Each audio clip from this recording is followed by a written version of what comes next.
오늘 하나님께서 우리에게 주신 말씀은 느헤미야 13장 23절에서 28절 말씀입니다. 느헤미야 13장 23절에서 28절 말씀을 한 절씩 교독하겠습니다. 그때 내가 또 본즉 유다 사람이 아스돗과 암몬과 모압 여인을 맞아 아내로 삼았는데 그들의 자녀가 아스돗 방언을 절반쯤은 하여도 유다 방언은 못하니 그 하는 말이 각 족속의 방언이므로 내가 그들을 책망하고 저주하며 그들 중 몇 사람을 때리고 그들의 머리털을 뽑고 이르되 너희는 너희 딸들을 그들의 아들들에게 주지 말고 너희 아들들이나 너희를 위하여 그들의 딸을 데려오지 아니하겠다고 하나님을 가리켜 맹세하라 하고 또 이르기를 옛적에 이스라엘 왕 솔로몬이 이 일로 범죄하지 아니하였느냐. 그는 많은 나라 중에 비길 왕이 없이 하나님의 사랑을 입은 자라. 하나님이 그를 왕으로 삼아 온 이스라엘을 다스리게 하셨으나 이방 여인이 그를 범죄하게 하였나니 너희가 이방 여인을 아내로 맞아 이 모든 큰 악을 행하여 우리 하나님께 범죄하는 것을 우리가 어찌 용납하겠느냐. 대제사장 엘리야십의 손자 요아다의 아들 하나가 호론 사람 산발랏의 사위가 되었으므로 내가 쫓아내어 나를 떠나게 하였느니라. 아멘. 서로를 바라보면서 함께 인사하겠습니다. 참 잘 오셨습니다. 참 잘 오셨습니다.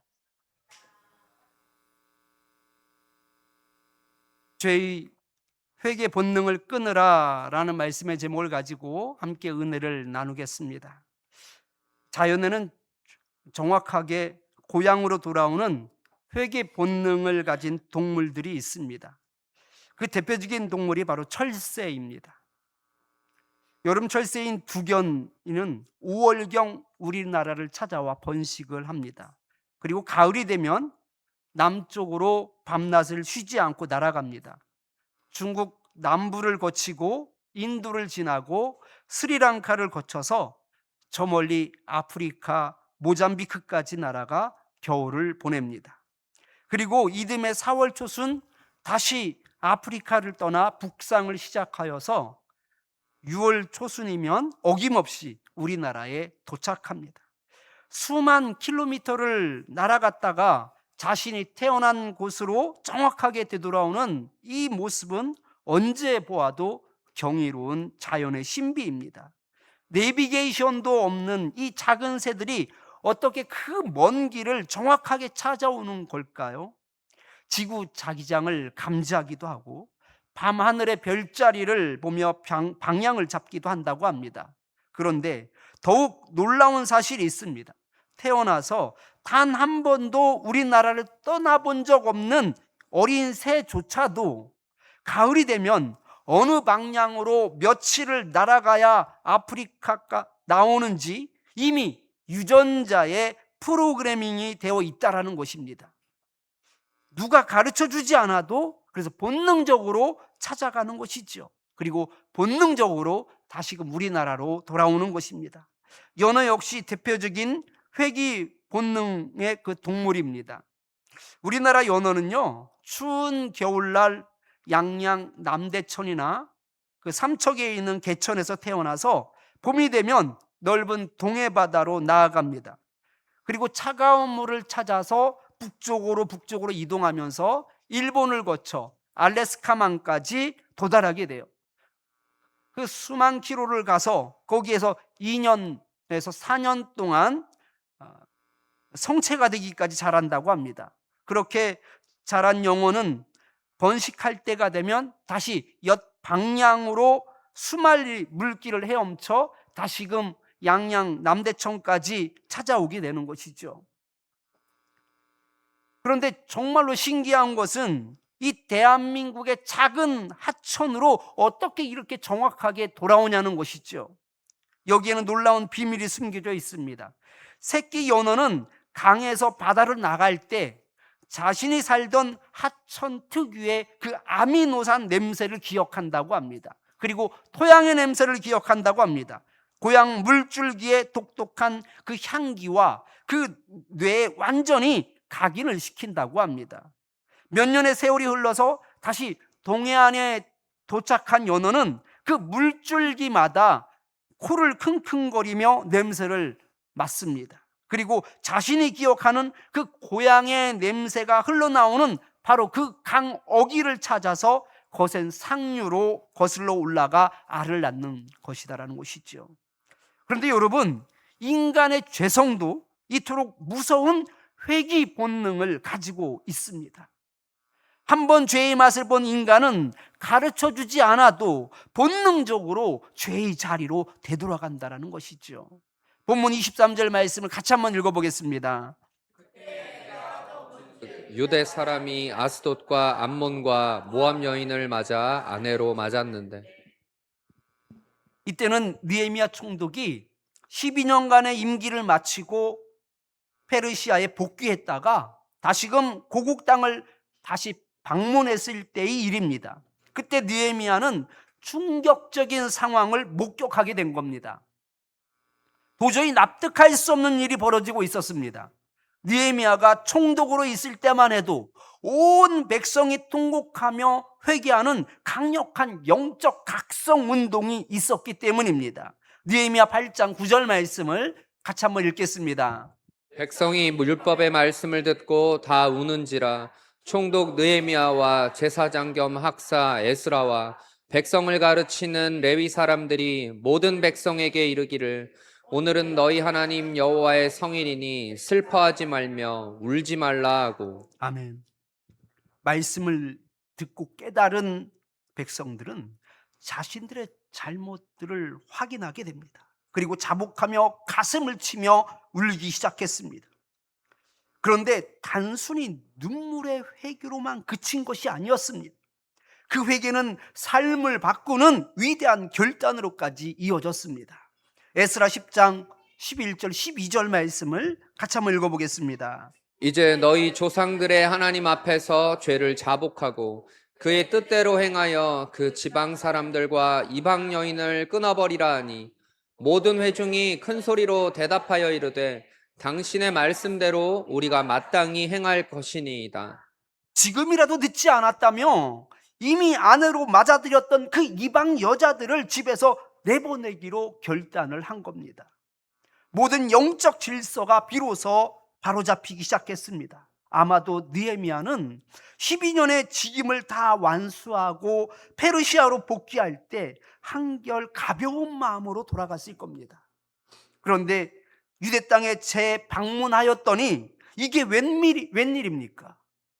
학자들은 여러 정황을 고려할 때 느헤미야가 페르시아로 돌아간 지 대략 2년에서 3년 후에 예루살렘을 재방문하였을 것이다라고 봅니다. 학사 에스라와 함께 수문 앞 광장에서 율법을 낭독하며 하나님께로 돌이키는 신앙운동을 통해 이제 겨우 제자리를 잡았나 싶었는데 모든 것이 수포로 돌아가 버렸습니다. 다시 원점이었습니다. 그럼 그때의 회개는 가식이었던 걸까요? 아니요. 그때는 진심이었습니다.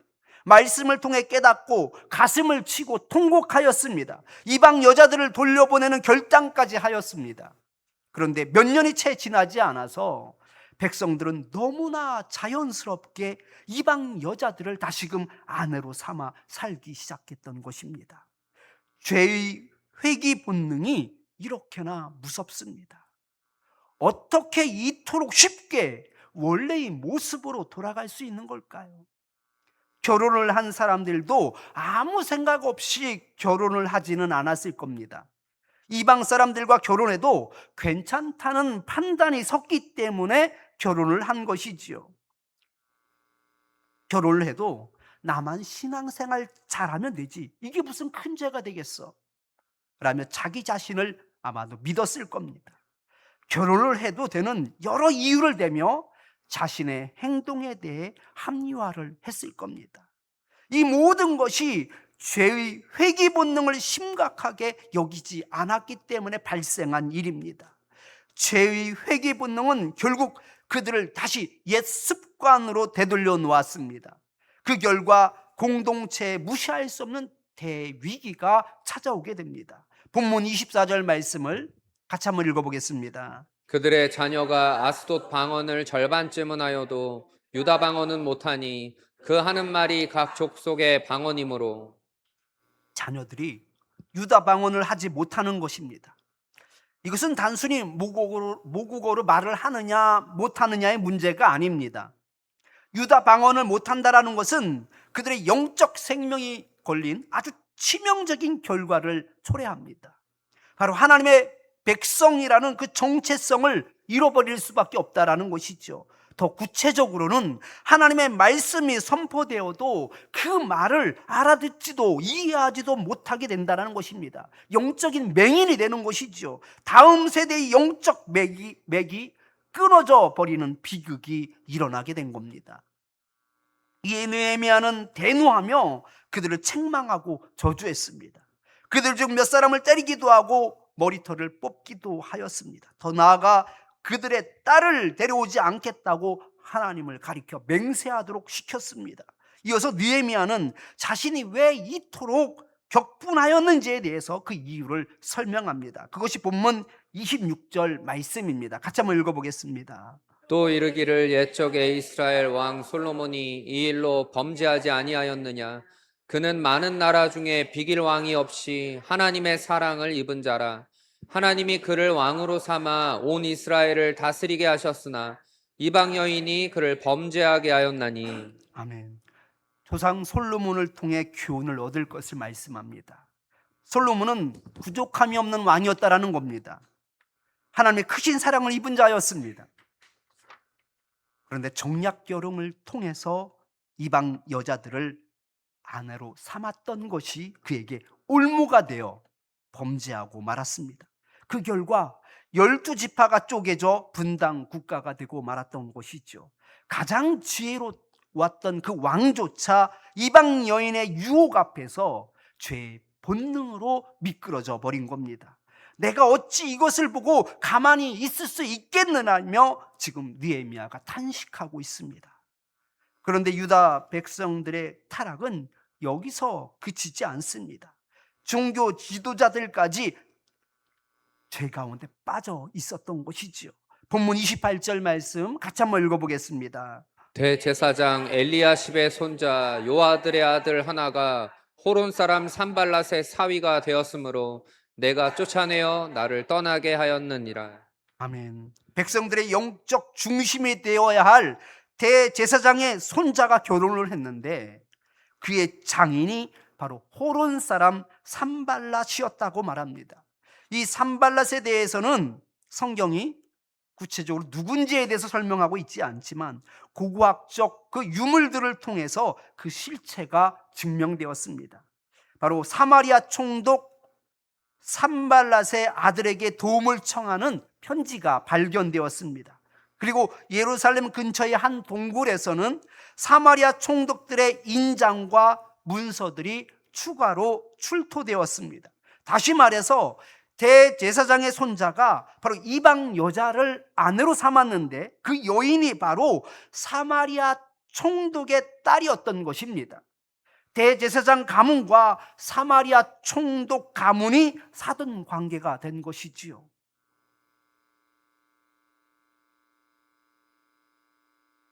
바로 대제사장은 그 영적 순결을 포기하였던 것입니다. 하나님의 말씀을 외면하고 세상의 권력과 명예를 선택했던 것입니다. 정작 모범을 보여야 할 대제사장까지 죄의 회귀 본능에 미끄러져 버렸던 것입니다. 일반 백성들은 물론이거니와 종교 지도자들까지 모두가 마치 원래부터 자신의 자리였던 것처럼 그 죄악된 삶으로 회개하고 있습니다. 그들이 무심코 그런 것이 아니다라는 것이죠.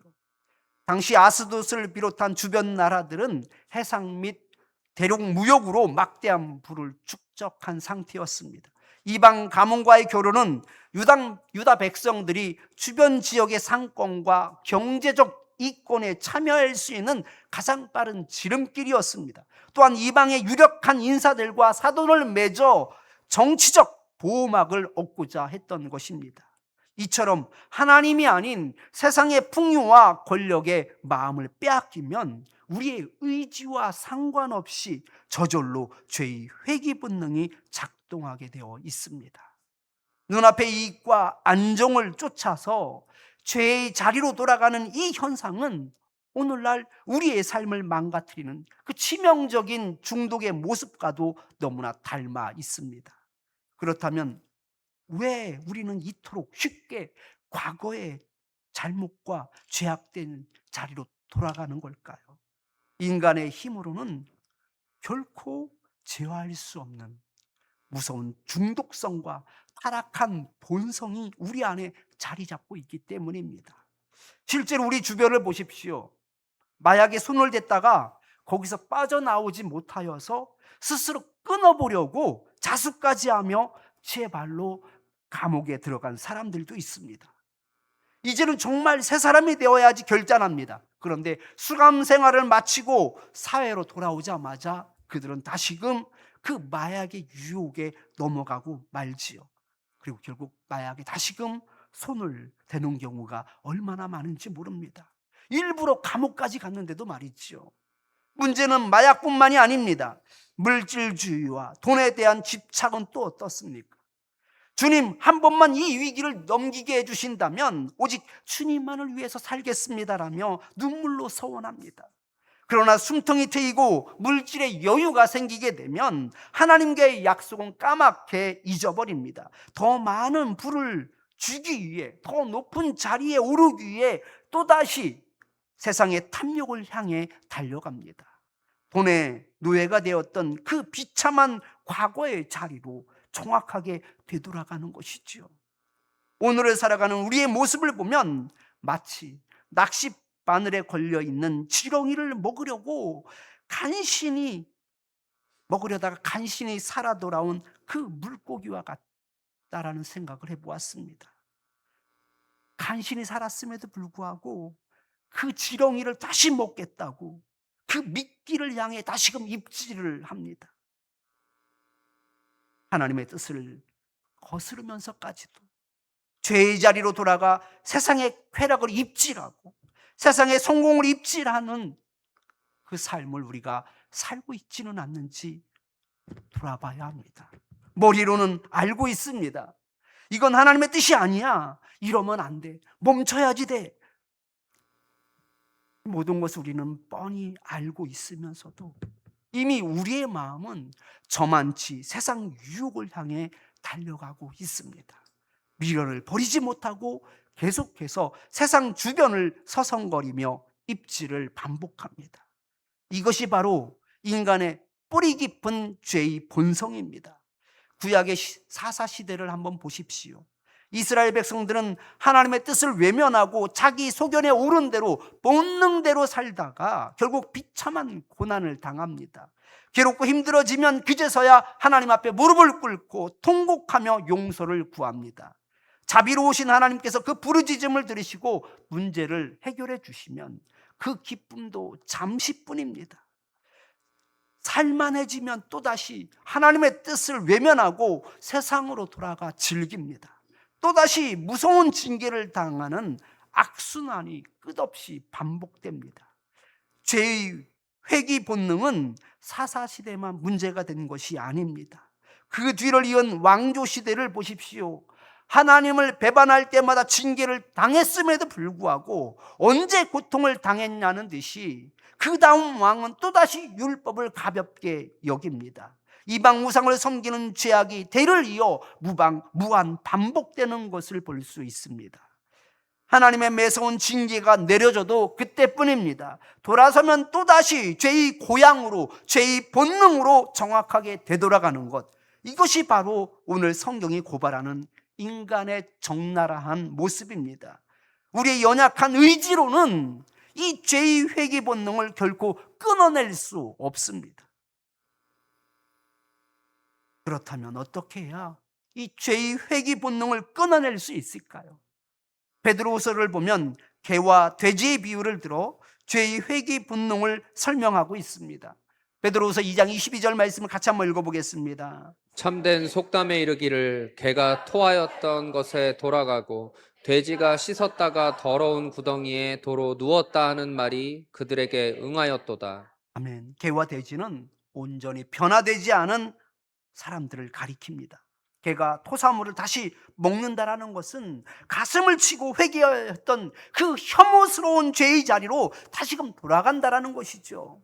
이방 여자를 아내로 삼았던 것에 대해서 울분을 참지 못하며 통곡하며 울었던 그 유다 사람들이 다시금 이방 사람들을 아내로 삼았던 것, 이것이 바로 개가 그 토한 것으로 돌아가는 것과 마찬가지입니다. 또한 돼지가 씻었다가 더러운 구덩이에 도로 누웠다라고 말합니다. 돼지가 씻었다가 더러운 구덩이에 도로 누웠다라는 것은 내면의 변화 없이 겉모습만 번지르한 모습으로 꾸미고 살다가 마치 신앙생활 잘하는 것 같고 기도 열심히 하는 것 같지만 결국은 그 씻은 돼지가 다시금 더러운 구덩이로 도로 눕는다라는 것이지요.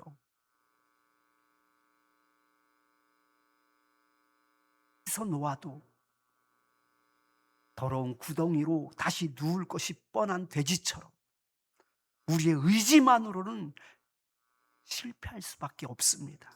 어차피 죄의 자리로 다시 회개하기 때문입니다. 그렇다고 우리에게 답이 없는 것은 아닙니다.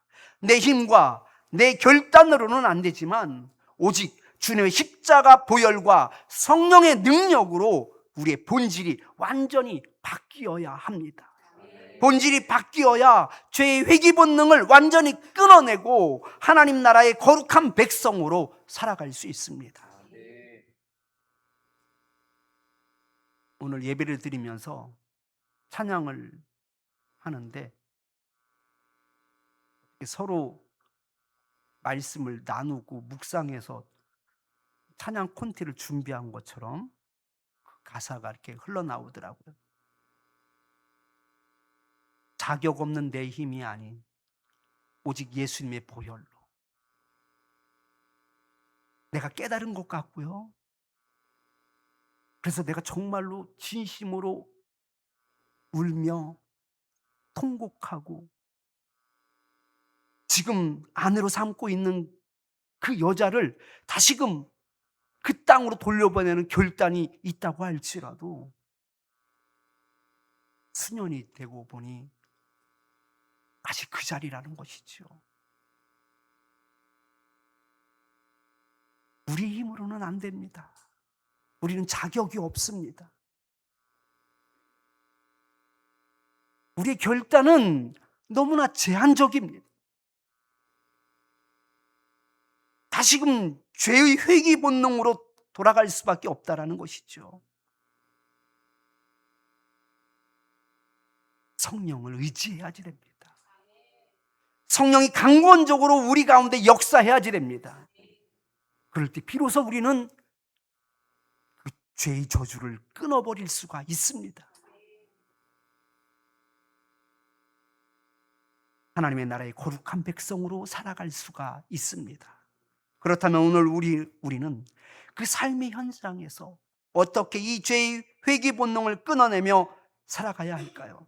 구체적인 세 가지 적용을 함께 나누어 보고자 합니다. 첫 번째는 내 안의 죄를 합리화하는 영적 불감증을 철저히 경계해야 합니다.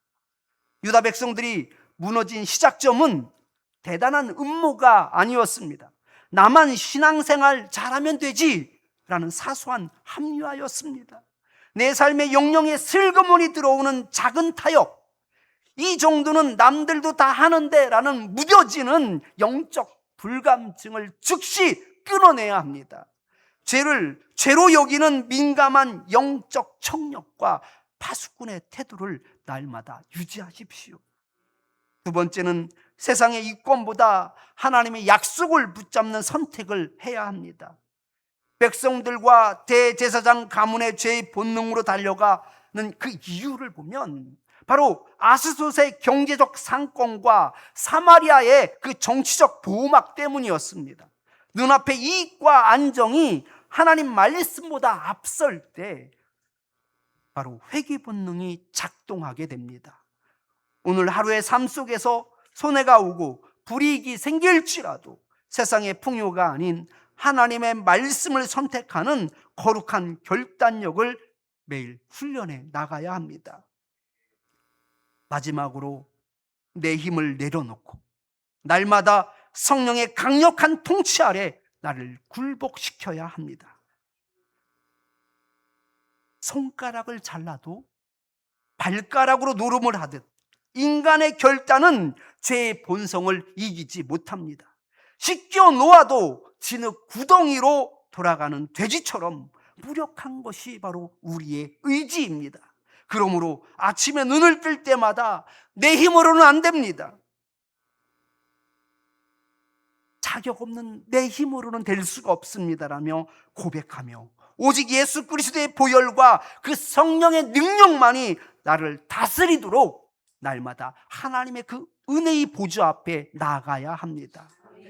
사랑하는 성도 여러분, 철새와 연어의 회귀 본능이 경이로운 자연의 신비라면 인간 안에 도살인 그 죄의 회귀 본능은 우리를 영원한 죽음으로 끌고 가는 무서운 영적인 비극입니다.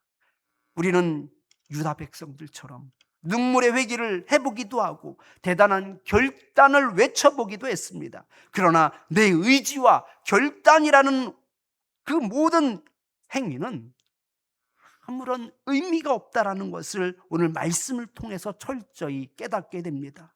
더러운 구덩이로 다시 미끄러질 수밖에 없다라는 것을 우리는 알아야 합니다. 그러므로 이제 미련한 입질을 멈추십시오. 내 힘으로 죄를 이겨보겠다라는 교만을 내려놓으십시오. 우리에게 필요한 것은 일시적인 행동의 수정이 아니라 존재의 변화입니다. 오직 십자가의 보혈로 우리의 죄사함을 얻고 날마다 성령의 강력한 통치 아래에 우리를 굴복시킬 때 비로소 이 끈질긴 죄의 고리가 끊어질 줄 믿습니다. 성령의 능력만을 의지하십시오. 그리하여 죄의 고향이 아닌 하나님 나라의 그 거룩한 영적 고향을 향해 날마다 승리하며 나아가는 저와 여러분 될 수 있기를 축원합니다. 말씀을 기억하면서 원하고 바라고 기도합니다. 함께 찬양하겠습니다.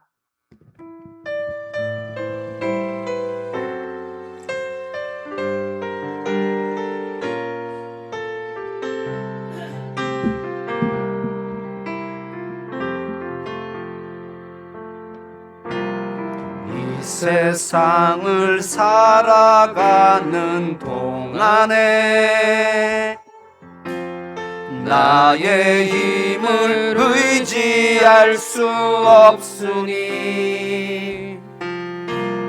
기도하고 낙심하지 말 것은 주께서 참 소망이 되심이라. 하나님의 꿈이 나의 비전이 되고 예수님의 성품이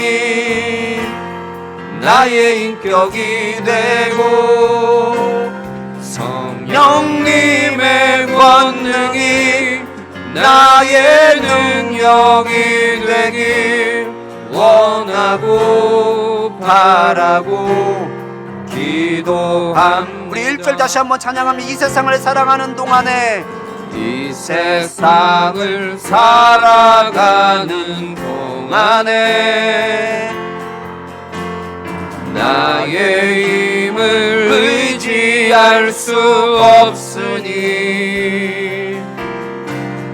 기도하고 낙심하지 말 것은 주께서 참 소망이 되심이라. 하나님의 꿈이 나의 비전이 되고 예수님의 성품이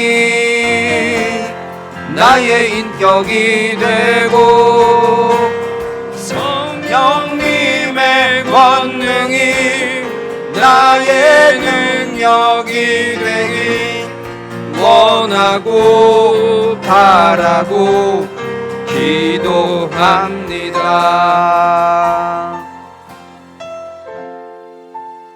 이 말씀을 기억하면서 우리 세 가지 기도 제목 가지고 함께 기도하겠습니다. 내 안에 죄를 합리화하지 않게 하옵소서. 죄로 민감하게 깨닫는 마음을 주옵소서 하면서 기도하겠습니다. 세상이 주는 이권과 정치적 보호막에 마음을 빼앗기지 않게 하시고, 비록 불이익이 생길지라도 오직 하나님의 말씀을 선택하는 거룩한 결단력을 주옵소서 하면서 기도하겠습니다. 세 번째는 내 의지와 노력으로는 죄의 유혹을 이길 수 없음을 인정하게 하시고, 매일 아침 눈을 뜰 때부터 성령님의 강력한 통치 아래 나 자신을 복종시키게 하옵소서 하면서 기도하겠습니다. 이 시간 우리 주여 한번 부르고 기도합니다. 주여, 하나님 아버지 감사합니다. 하나님 아버지 은혜 가운데 도심 가운데 내 안의 죄를 합리화하는 자가 되지 않게 하여 주시옵소서. 죄로 여기는 그 민감한 영적인 통찰력을 우리에게 허락하여 주시옵소서. 교만해하지 않게 하여 주시옵소서.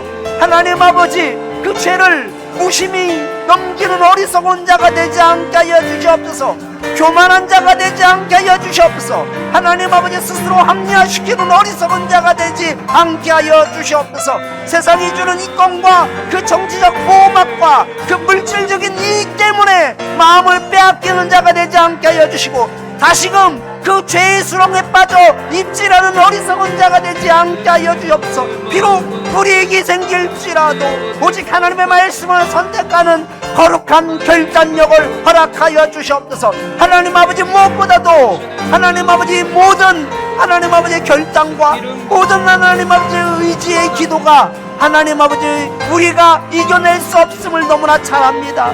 하나님 아버지, 우리는 연약하기에, 하나님 아버지 우리는 부족하기에 우리의 힘으로는 하나님 아버지 이 죄의 사슬을 끊을 수 없음을 너무나 잘 압니다.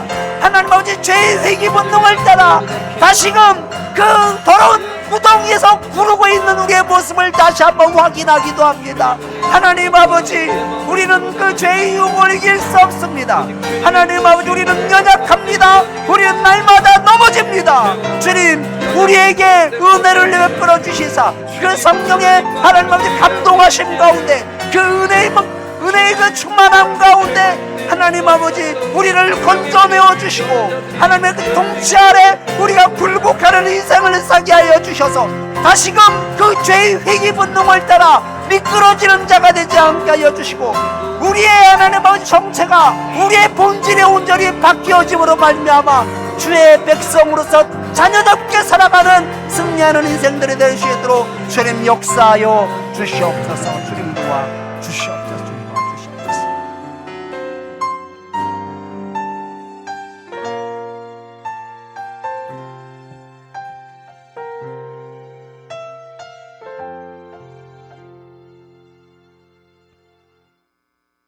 하나님 아버지, 우리는 우리 자신도 모르면서 우리를 자신할 때가 얼마나 많은지 모릅니다. 그러면서 죄를 너무나 무심히 여깁니다. 내 안에 죄를 합리화시키기도 합니다. 하나님 아버지, 죄에 대해서 민감한 자가 되게 하여 주시옵소서. 절대로 그 수렁에서 빠져나올 수는 없음을 깨닫게 하여 주시옵소서. 세상에 주는 이권과 이익과 출세와 그 명예의 마음을 빼앗기지 않게 하여 주시옵소서. 비록 불이익이 생길지라도 오직 하나님의 말씀을 선택하는 거룩한 결단력을 허락하여 주옵소서. 무엇보다도 정말 가슴을 치며 회개하였음에도 불구하고 다시금 그 더러운 구덩이 가운데 구르는 우리의 모습을 볼 때가 얼마나 많은지 모릅니다. 자격 없는 우리의 힘으로는 절대로 벗어날 수 없음을 알게 하여 주시옵소서. 우리의 의지와 노력으로는 죄의 유혹을 이길 수 없다라는 것을 인정하게 하여 주시옵소서. 그리하여 매일마다 그 성령의 도우심을 구하는 자가 되게 하여 주시옵소서. 그 성령의 통치 아래 거하는 자가 되게 하여 주시옵소서. 그 십자가의 보혈로 말미암아 우리의 정체가 바뀌어지게 하여 주시고 우리의 본질이 변화되는 놀라운 역사가 있게 하여 주시어서 이제는 죄의 회귀에 따라 무너지는 자가 아니라 주님의 말씀에 순복하는 자로 변화되는 인생을 살게 하여 주시옵소서. 예수님 이름으로 기도드리옵나이다. 아멘.